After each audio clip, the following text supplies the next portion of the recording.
Hello, everybody, and welcome back to our next session of the Canvas LMS for elementary teachers. For today's housekeeping that we have going on, attendance is going to be in the chat, and we'll give you a few minutes to fill it out, and we'll go through a few other housekeeping things for today. If some of you are new today, we have a YouTube digital teaching and learning channel that we would love for you to subscribe to, and Cole will go ahead and put it in the chat in a few minutes. At the end of each session, we have a Google form for questions, and at the end of today's session, I'll review some of the questions that were asked yesterday. Today is session number 3 for elementary teachers on the new platform inside Canvas, and we're glad that you're here today. Each session is recorded and is available for you inside the Canvas LMS for elementary teachers Canvas course. And we're going to briefly go through that in just a minute. Today at the Digital Teaching and Learning team, we have Stephanie Burton, Cole Wilkins, and Lisa Thellman giving you your training on the homeroom or elementary hub continued from yesterday. So as you complete the attendance, we're going to go ahead and get started. First today, in order to get to Canvas, you have to go through Rapid Identity. That is your 10-digit UID and password that will go ahead and bring up for you the different icons, and one of them being the red Canvas icon. Once you click into the red Canvas icon, you see there's a dashboard. This currently is my dashboard, and I am going to click on the Canvas LMS Elementary Teachers. Once I click on this, my view is going to change so it looks a little bit more app-like so that everyone viewing today can see it. So I'm going to click here on my Canvas card and change my settings so that you can see. So here is your Canvas course. There is a self-enrollment link that Cole will put in the chat for you if you have not already joined this course. All our information is inside modules.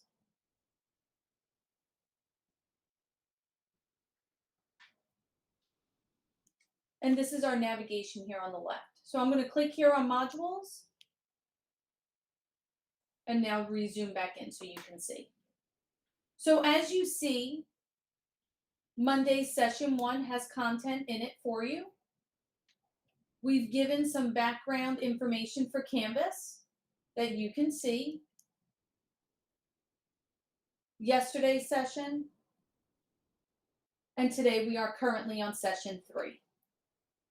So today, as you see in front of you, it is a split screen. I have our Canvas course here on the left, and I'm using an elementary teacher's Canvas platform. Thank you, Ms. Cox, by the way, to show you some of the things that we're going to work on. Yesterday, we talked about Canvas, the Canvas course card and banners, and we're going to demonstrate for you today how to do those. So here underneath today's session, there's an additional module here called Canvas for Elementary Course Card Banners, and we're going to walk through how to do that just now. I'm going to click here underneath to a page. It has a piece of paper as an icon, and it says banner sizes and custom banners. So on the left-hand side, you're going to see how to do, and on the right side, it's going to show you how it looks and how to implement it. So here is our homeroom homepage where we have our course cards listed below. And yesterday we stayed inside ELA. So we're going to go through that today. I'm going to click here on ELA.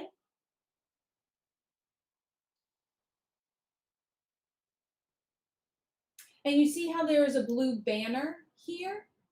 This is the banner in which we were talking about. And in order to get an image in this banner area, we are going to click on the top left called Manage Subject.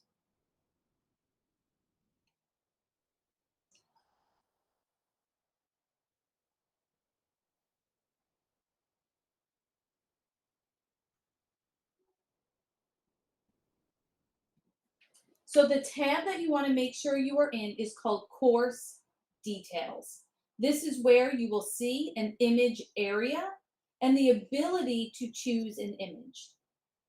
So let's talk about here on the left, banner sizes. So the image you choose to bring in needs to have certain dimensions, certain pixels in order to fit. And here at the top on the left side, it talks about sizing and the actual size it needs to be for each banner. So for our banner, it is more rectangular in size, and the pixel size is 1200 by 200. Now, some of you may want to add items to a particular banner.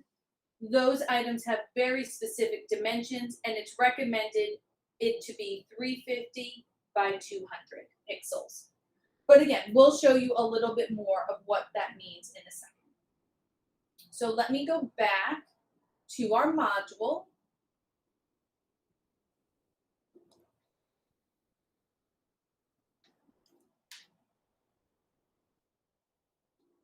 And I want to show you inside our Canvas course banners, you have the ability, and we've put in here recommendations. So if you teach social studies, math, ELA, science, there are certain banners that are already pre-existing, but keep in mind you can be as creative as you choose. Cole is going to talk about using Pixlr and building your own banner and going from there in just a minute. So I'm just going to show you in this module how you can get again, I'm inside the ELA subject card, and I'm going to click here for ELA.png, which is a file type specifically for images. So this is what the ELA banner looks like. It has books, it's quite colorful, it has that nice yellow background, nice and vibrant and bold. You would need to click on download ELA.png link in order to download the file. I've already pre-done that, but you would click on the download. You can then save it to your desktop, your downloads folder, however you choose, because essentially you're going to be finding it. I'm going to hop over to the right side of my screen where I'm going to click Choose Image. So again, I'm in Course Details, Choose Image, and when I click on there, I'm going to click Upload Image, which is going to make me find the image, and I've saved it on my desktop. Once I click on it, I have that nice little preview, and I'm going to click Upload.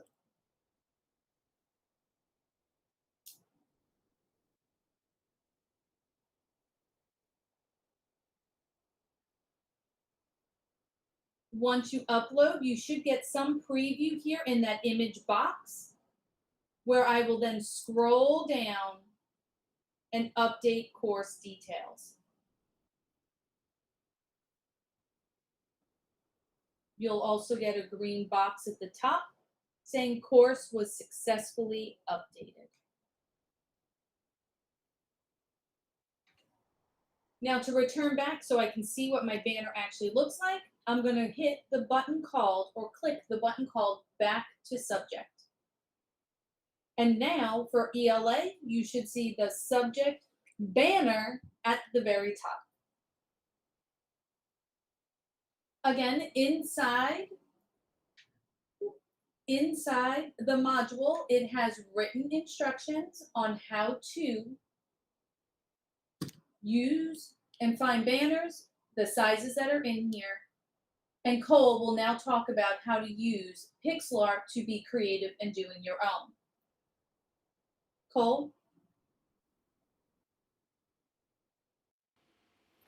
Good morning, everybody. So I'm just going to very quickly show you how to use the Pixlr website to make your own custom banners if you'd like some custom work. So when you go to Pixlr, you're going to scroll down and you're going to see you're presented with two different options. You have Pixlr E which is the advanced photo editor. If you're more familiar with Photoshop, that's probably where you want to be. You have much more access to tools and some custom features where you can get much more creative and advanced. Pixlr X is basically the quick and easy option if you just want to make some quick little photo edits. This is exactly where you want to be. So we're going to go to Pixlr X. This is what the interface looks like right here. So we're going to open an image. I'm just going to browse to an image on my computer, open it up. All right, so this is the image I've chose to work with. So what I would recommend is the first thing you always need to do, and this is in the documentation we supplied, is you're going to find the crop tool, which kind of looks like two different, think of them like carpenter squares or something like that, that are kind of laying on top of each other. So you're going to click that crop and rotate tool. You're going to scroll down and say select aspect. You need to resize your image because obviously you can see this does not fit our aspect ratio or scope for our banner dimensions. So we're going to select our aspect ratio, we're going to click size, and we're going to key in our required dimensions. So 1200 by 200. And you're going to see very quickly how much of that image is going to be cropped. And it's going to be quite severe for most traditional photo images. So this is basically a window pane, and you can drag it around the image to pick up the most important part of that image that you're trying to capture, you know, whatever it may be. And you can hit apply down at the bottom or just simply hit the enter key. And that's going to crop the image. And now you're left with just what's actually going to be seen in your banner. I would do this always as the first step, because if you get creative and start adding a lot of stuff and then you crop it, well, more than likely it's not going to show up in your cropped image, you know, because it's very narrow aspect ratio. So now that we know what we're working with, now we can go in and kind of get fancy. So we want to add text, and Pixlr has a lot of stuff that's pre-made that you can use, you know, kind of images. We're going to load one here. And of course, you're going to have to resize them. You just drag them and resize them. And you're going to say, okay, well, that's kind of hard to read. Yeah, it is. There's ways to put shadows and different things on them. And I want to show you how to do stuff with custom text. So I'm just going to delete that. So I'm going to go back and add another text. I'm going to click Add Text up top. I can click in this window here and type whatever I would like. And you can change the font. And again, just keep in mind, you know, get something that's, you know, easily readable and legible. So we're just going to stick with Verdanda. You can change the color if you'd like. And again, think about your background, whatever's most appropriate. You can get fancy with gradients and patterns, but again, solid colors are probably best. Size, of course, increase the size of it. Do all your justification and letter spacing, line spacing. You can bold it.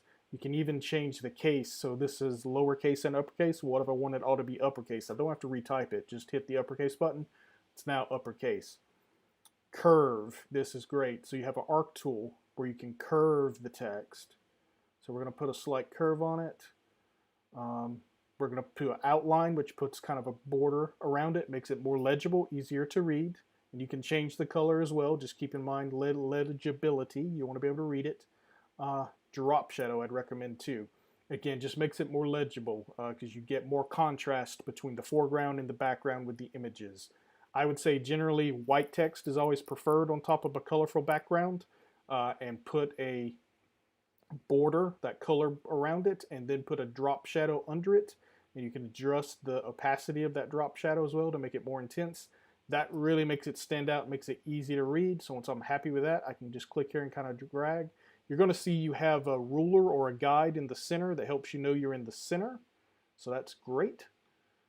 So if I'm happy with that, this is great. So now let's talk about saving it. The one thing I will tell you is we've noticed on the left and the right hand side, you have a lot of wiggle room and play there, but Canvas is a responsive website design, so any important content needs to stay in the center because it might get cropped out depending on the screen size or the screen resolution of the device that the student may be using. So you could put fun little stuff here that you know they might be able to see, but if there's anything that's important, keep it in the center. So now let's go to save. We can change the file name if we'd like. JPEG or PNG are what I would recommend. Don't use these other formats, JPEG or PNG. You can adjust the quality, basically the file size. 90% is not quite original file size. You could go all the way to 100. You see the file gets bigger or larger. Either way you go. I would definitely not go any lower than 70. It will save you on file size, but the lower you get, the worse this image is going to look, and we don't want it to look bad. So I'd probably stick with 90%. That's a good compromise, I think. You're not going to change these dimensions here. We've already set it. You're going to hit download to save it. Our image has been downloaded, and of course this website is ad supported like most things on the internet nowadays, so you get little ads. And of course they have a premium version of the product where if you pay a few dollars you can do some more advanced things. Of course you don't need that for what we're doing here, so we're just going to close out of that. But now we have our custom banner that we could upload and very quickly and very easily make custom banners. So I just wanted to share that with you. The documentation is there. If you have any questions, reach out, but I'm going to turn it back over to Stephanie at this point, so give us just a second.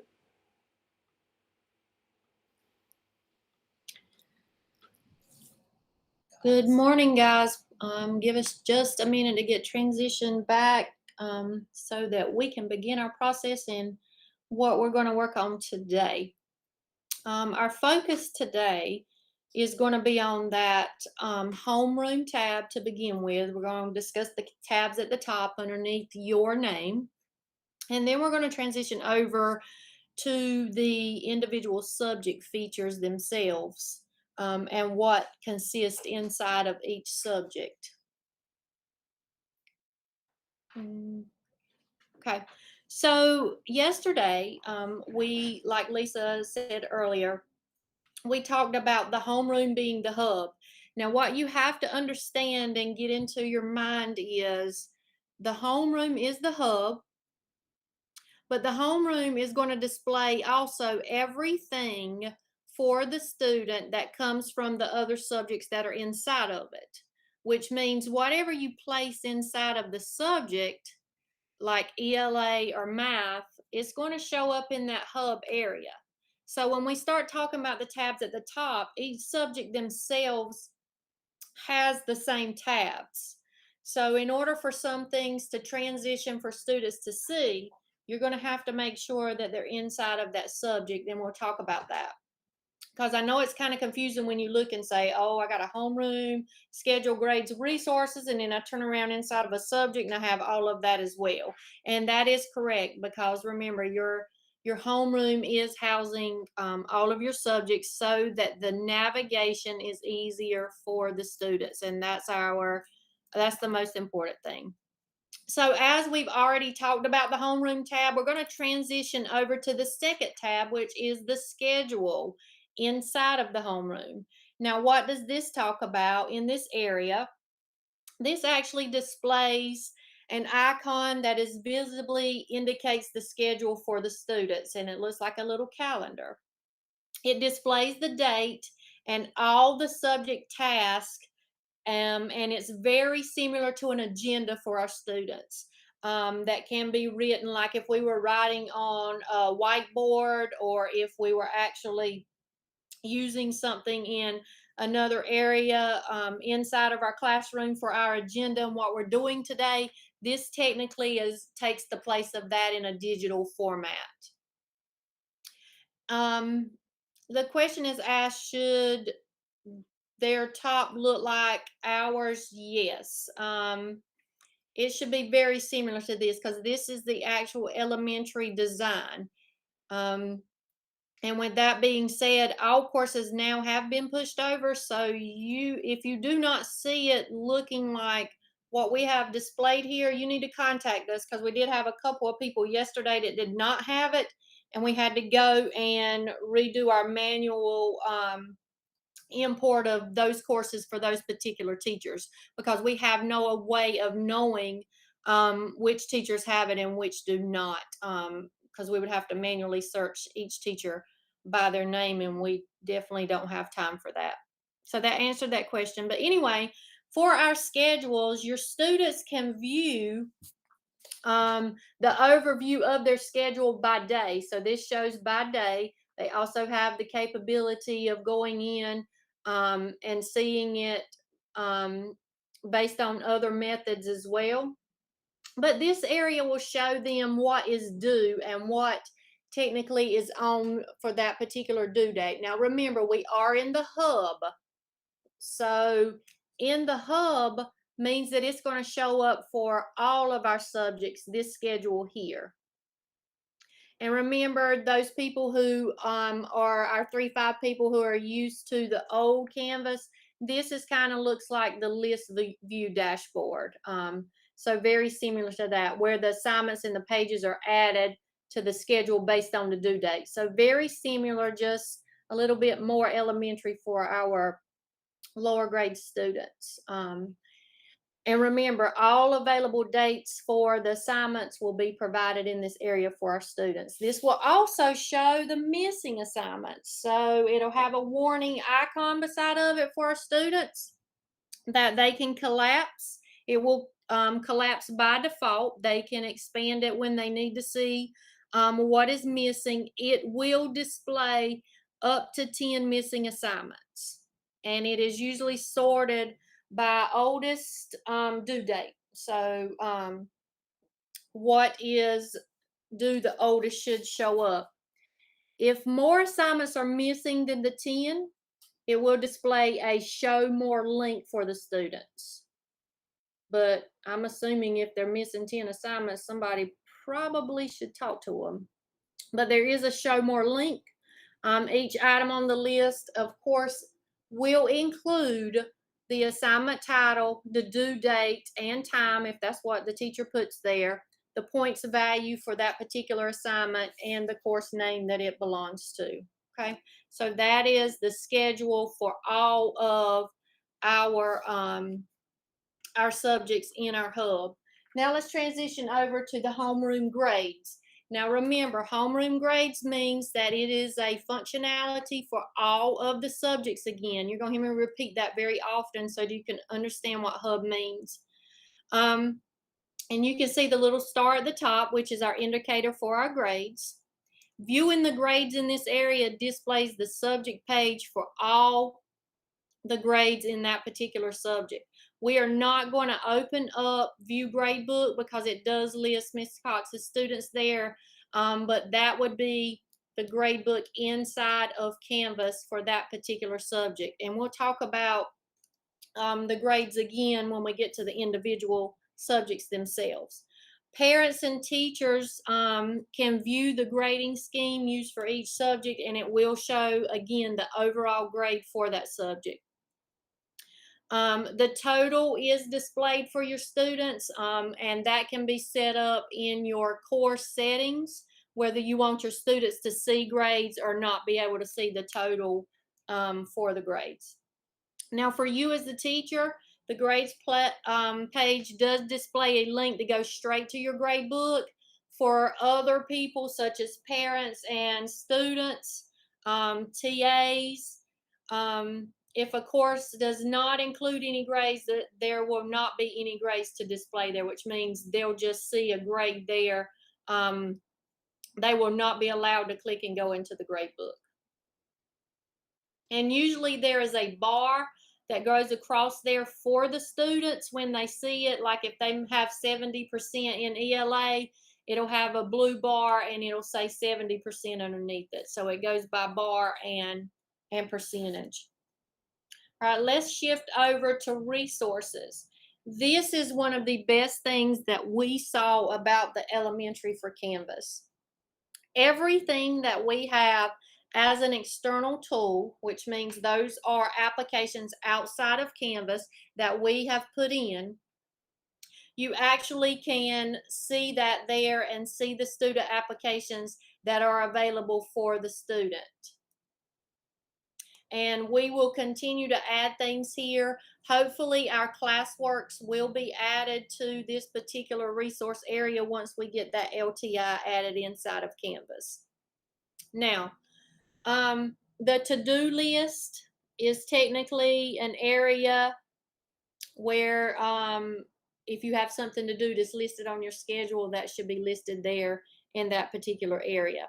But this resource page should technically show the student applications. It'll show important info that you create per subject, and we'll talk about that when we get into the individual subjects. And it will also show the staff information that pulls from the actual subject itself. Okay, now that takes care of our resources. So we've actually gone over inside of our hub the homeroom tab, the schedule tab, the grades tab, the resources, the to-do, which is for every subject. Now we're going to transition over to what does that look like in the single subject itself. Like if you're working in math on your own, on its own, or you're working in ELA or science or social studies. So we're going to open up the ELA. And you'll notice that it pretty much has the same tabs as the homeroom tabs. Instead of saying homeroom tab, you do have a home page. Now let's talk about this area for a second. You'll notice at the top left that we transitioned over from the little house tab to the subjects tab, first of all, because we selected our individual subjects. Remember, individual subjects help orient our students where they can navigate the dashboard easier. You have your home page, you have your schedule page, so these become pages.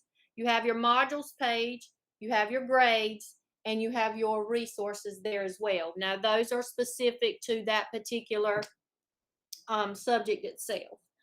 So let's start with talking about the home page. You'll notice that your home page is pretty much blank because you're starting with like a clean slate here.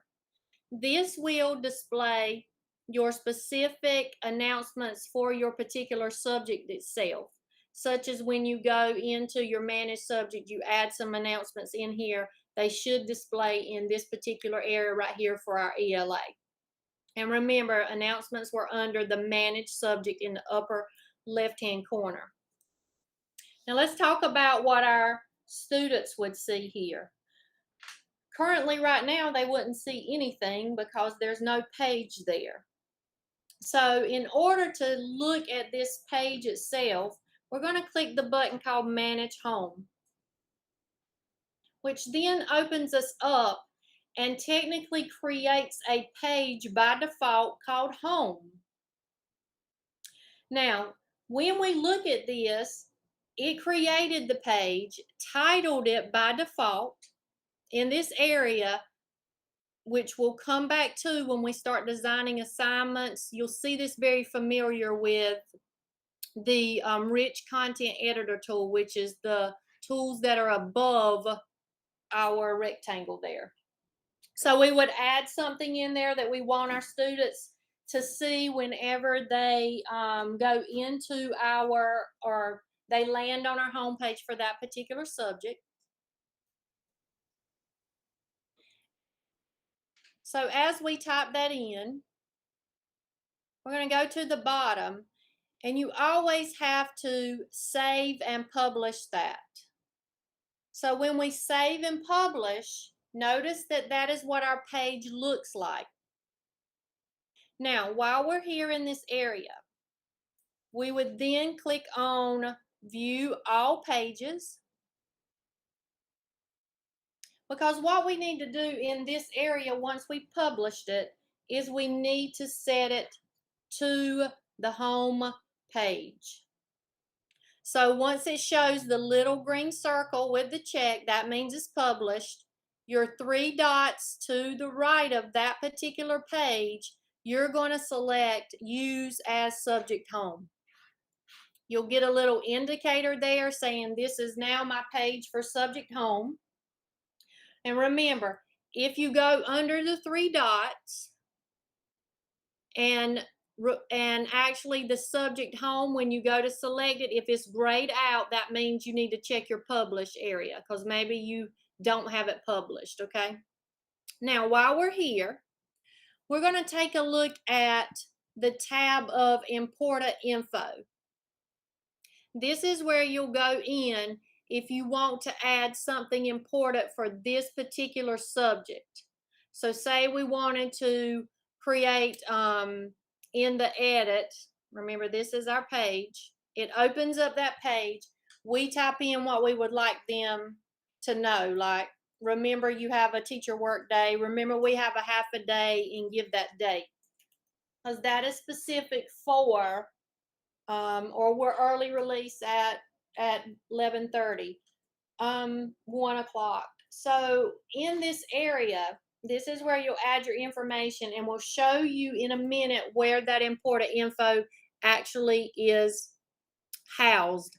We wanted to get into that part before we left this area because our next transition over is going to take us away from here. Okay, so you see that page is actually created.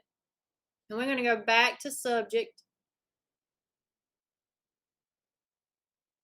Okay, so in order to get to that, we're going to go back to manage subject. We're going to go down to pages. So what is important about this to know is you can use the page that is created when you click on manage home, but you notice manage home went away when it added this page as the subject home. If I decide I want to keep that page for later, but I do not want to use it anymore for the subject home, you do have the capability of updating the page as often as you want to. If you want to do it weekly, that's totally up to you. But in order to do it, you're going to have to come back to this area for view all pages, which lists the pages that have technically been created right now. So if I wanted to do a new subject home page, I come up into the right hand side and click plus page, which then gives me a new page to put the title. So say we're working on the novel Wonder. I'll name that page and I tell them what I want them to know. Maybe I want them to read chapter 1 and 2. Maybe I want them to view a video of certain parts of the novel Wonder. I add that here into this area, and then I make sure, remember, to save and publish. And all this does when I view all my pages is it goes back and lists my pages that I'm creating. So they will always be here. You just determine whether you want them published or not. So let's say I'm working on that novel and I want to take away the old home page that I was using. I then go and remove subject home from the 3 dots at the top, which then takes that away. So technically there's nothing there now. I go back to my 3 dots. I notice that the novel Wonder page is published and I use as subject home. So watch this transition. When I go back to the subject, it now becomes that particular page for my students. And then next week, I may want to change something different. Same process for math, science, social studies, any of those subjects that are inside of the actual hub itself. All right, let's go up to our next tab, which is our schedule. Now remember, we're inside of ELA. So this is only going to show what is specific to that particular individual subject itself. So you won't see math things in here. You won't see science or social studies. But your students will still see what is missing for this individual subject. They will also get a warning icon just like they would in the hub. And again, if they have more missing assignments than 10, it will say a show more link. Now, in this particular area, that's pretty much the same, but we do want to tell you this part. In this area, your students should eventually be able to, and we're going to show you this process, see a Google Meet link when it is scheduled for them. So if they are going to join your ELA course, then they would go to their schedule tab, which there again should show up in the schedule for the hub for all subjects, but they will have an icon on the right hand side that displays the Google Meet information to access the Google Meet for that particular day for that particular subject. So they actually have two places that will be. Now, when we move over to modules we're just going to click on, because that is going to take almost the whole probably session of tomorrow. This is where you will live as the teacher. Modules technically are where you build your content. This is where we'll talk to you about Google Classroom, how to get those links from there, transition them over into the module. We'll show you how to create an assignment. We'll show you external tools and external URLs and a couple of things in there, and we'll go back and talk about, okay, you told me to build modules in my sandbox. How do I get them into my particular subject? So tomorrow's going to be a full session of modules themselves. So we'll talk about this area coming back. Let's move over to our grades page. Again, we are in a single individual subject, so your students will be able to see their grades listed here for ELA. You get, as the teacher, a link to the View Grade Book. They don't have that link that is showing. Now, one of the most important things you need to understand is Canvas has its own separate grade book. It is separate from Power Teacher Pro grade book, which means, yes, you can sync Power Teacher Pro categories into Canvas, which means anything that you assign and grade in Canvas will be in Canvas gradebook, and it will go back to Power Teacher Pro with what you put in there manually. But understand, it is a total separate gradebook, and it takes its grades and moves it to Power Teacher Pro. Power Teacher Pro will never take what you put in manually and what you're used to doing, accustomed to, and push it into Canvas. So with us being face-to-face at this moment, we would suggest that you guide your students and your parents to use the Power Teacher Pro app or log in to Power Teacher Pro to see the grades in progress. Because remember, you're going to do manual grade input in Power Teacher Pro, and they may see a 90 in Canvas for a couple of assignments that you've done, but technically the student has a 75 in your class. So because of the manual assignments you put in to Power Teacher Pro. So just understand that. We want parents and students to use Power Teacher Pro.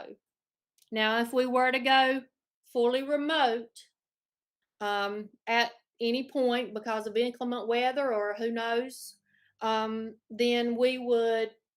there is a possibility that we could use Canvas grades, but I would guide them right now to Power Teacher Pro gradebook. Now, I'm going to transition back over to Lisa, and she's going to wrap up for us.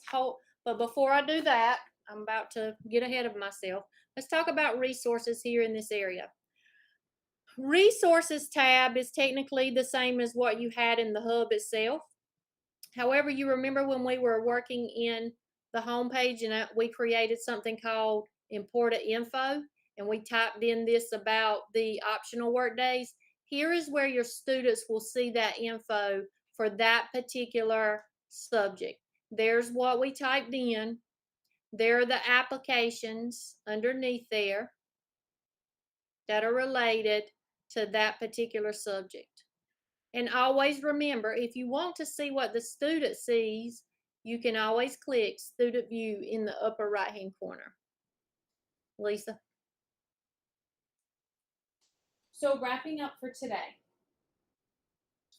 Today we are going to review some of the slide deck questions that you were able to fill out from the Google form for questions.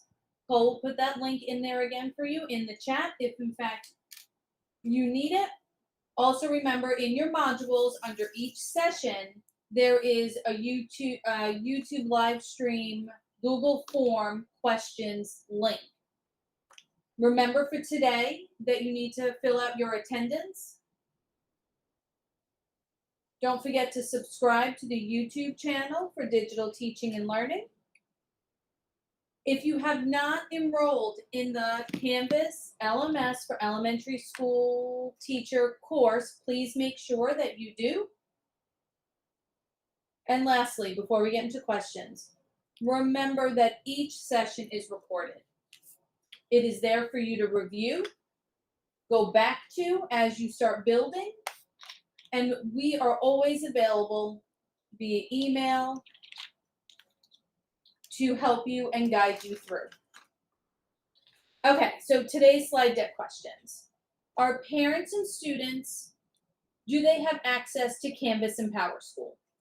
So parents and students do have access to Canvas and PowerSchool. Parents can create an account using Parent Portal for PowerSchool, and they can contact their school site to get the information necessary, specifically their data manager or teacher. In regards to Canvas, your teachers have the ability to give what is called a pair observer, but keep in mind as well, your students will have access to get into PowerSchool to see their grades. The apps for Canvas for student, teacher, and parent are also available, as well as you have the capability to contact the school site or contact us, and we will be more than happy to help. Next, Canvas training for this week is specifically for elementary platform.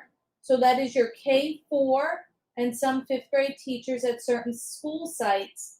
This platform, elementary, is different in the way it looks and how it functions in compared to last year and previous years when grades 3-12 had the secondary platform. So it's really up to you as we continue through to attend the trainings. Sandboxes.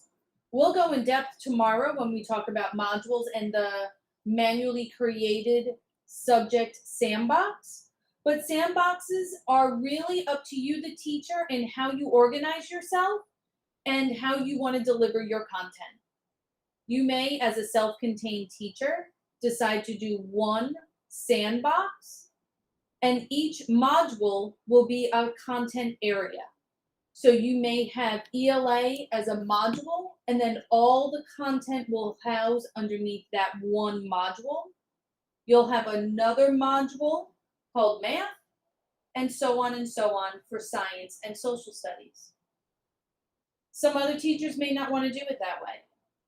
They may want to do a sandbox course for ELA, a manually sandbox course for math, and repeating it for science and social studies so they can keep themselves organized in their content. These become choices for you as the teacher in how you choose to house your sandbox. But note, a sandbox course is manually created. It really just houses your content, activities, assignments, pages for you to then copy to your subject card, which is attached to PowerSchool. Again, we'll go over that a little bit tomorrow, or more in depth tomorrow. And lastly, we have a few other housekeeping tips as we're diving into the elementary platform. EC teachers, resource teachers such as music, visual art, PE, and such, they may not have an activity block. And so a homeroom hub for activity period homeroom may not exist for EC teachers and resource teachers. So if that's the case, the hub is non-existent, and that's okay. You have your subject cards and you can proceed that way. If you do want to create a so-called hub, pick one of your grade level. So if you have 5 sections of grade 5, pick one grade 5 and make that the hub for all of your grade 5 courses. Again, completely up to you. And again, you can reach out to Stephanie Cole or myself, and we can guide you a little bit more on a one-on-one basis. Last question of the day, teaching assistants. Teaching assistants are instructional assistants to the teacher.